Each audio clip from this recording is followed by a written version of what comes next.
ભાવનગર શહેરના કુંભારવાડા વિસ્તારમાં આવેલ ખુલ્લી જગ્યામાં પડેલ કચરાના ઢગલામાં આગ લાગતા ફાયરની ટીમ પહોંચી ઘટના સ્થળ પર. કુંભારવાડા માઢિયા રોડ પર આવેલ ખારમાં ખુલ્લી જગ્યામાં પડેલ કચરાના ઢગલામાં આગ લાગવાની ઘટના બની હતી. જે અંગે ફાયર વિભાગને જાણ થતાં ફાયર વિભાગની ટીમ ઘટના સ્થળે પહોંચી અને આગ બુઝાવવાની કામગીરી હાથ ધરી હતી અને આગ પર પાણી છાંટી આગ બુઝાવવામાં આવી હતી.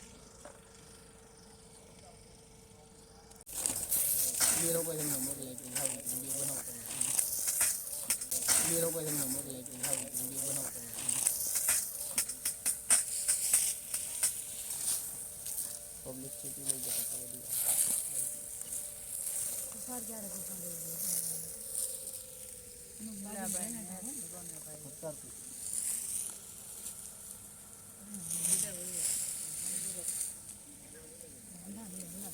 तुम जानती रखो ना गोटा खेल हो गया मारी